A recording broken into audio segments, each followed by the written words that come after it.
I'm Debbie Williams, and this week we are going to discuss the dreaded PMS, premenstrual syndrome.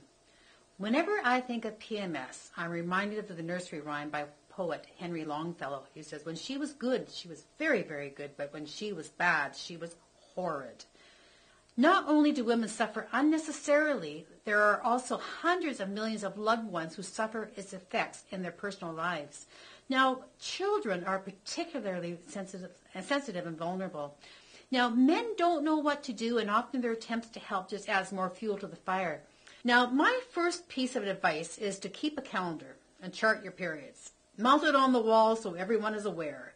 Start to keep track when the mood or physical symptoms seem to creep in. Now, some women feel symptoms a day or two prior to the period starting, and others start to feel the hormonal effects 2 weeks prior to their menses. This is a long time to feel miserable, but if it is hormonal and occurs in the same pattern month after month, then there is hope.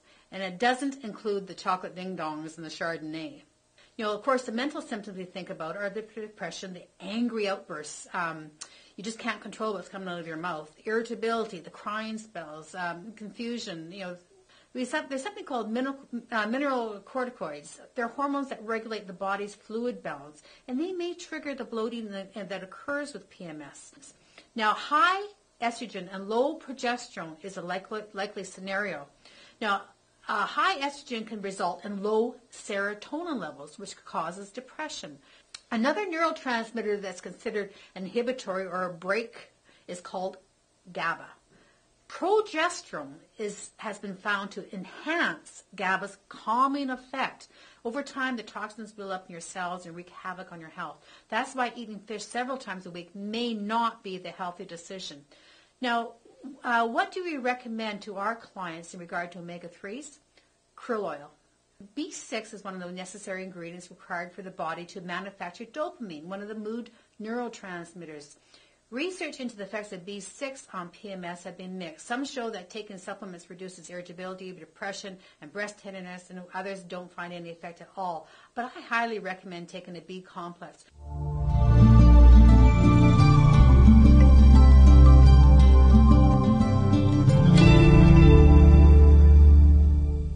Now, let's talk about the safety of nutritional supplements.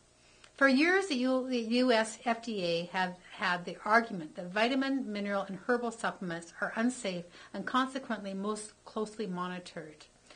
Annually, there are 106,000 deaths from adverse reactions from prescription medications. Now, should one go into a health food store, drugstore, Walmart, Costco, and pull a supplement off the shelf? No. All supplements are not created equally. I'm very fussy about supplements, and if you are not taking a good quality supplement, you're wasting your money and probably not getting much benefit. Now, in the back of your head, you're thinking that this supplement must be one of the best ones because, after all, it's a local health food store and they put their own name on these supplements. But what you see may just surprise you. When it comes to supplements, many of them are filled with all the wrong ingredients. They not only do they have unwanted additives, preservatives, fillers, and even food dyes, the source of the supplement they provide is less than optimal. The study found that food coloring additives increase hyperactivity in both age groups. The use of food coloring should be avoided in pharmaceuticals and nutraceutical products. Today I'm going to give you some information on a couple of minerals that are commonly deficient in our diet. Now, the first is magnesium. The healing properties of the mineral magnesium have been recognized for centuries. Low levels of magnesium in the diet and in our bodies increase susceptibility to a variety of diseases, including heart disease, high blood pressure, kidney stones, cancer. Now, what about fatigue? At least 90% of my clients I see in my clinic complain of fatigue. An underlying magnesium deficiency, even a subclinical deficiency, can result in chronic fatigue and symptoms similar to chronic fatigue syndrome. Women with osteoporosis have lower bone magnesium content and other indicators of magnesium deficiency than women without osteoporosis. Now, magnesium deficiency is strongly implicated as a causative factor in premenstrual syndrome. Red blood cell magnesium levels in PMS patients are significantly lower than in women who don't have PMS. Are vegetarians at risk for low zinc intake? Yes, they are. Vegetarians might need to eat as much as 50% more zinc than the recommended amounts. Now, zinc is a nutrient that people need to stay healthy. Zinc is found in cells throughout the body. It helps the immune system fight off invading bacteria and viruses. Now, during pregnancy, infancy, and childhood, the body needs zinc to grow and develop properly. Now, the symptoms of zinc deficiency vary greatly from one person to another.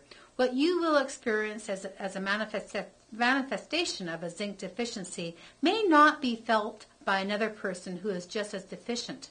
As a woman ages, her zinc status may decline for several reasons. Estrogen in excess can cause lower serum zinc levels, estrogen dominance.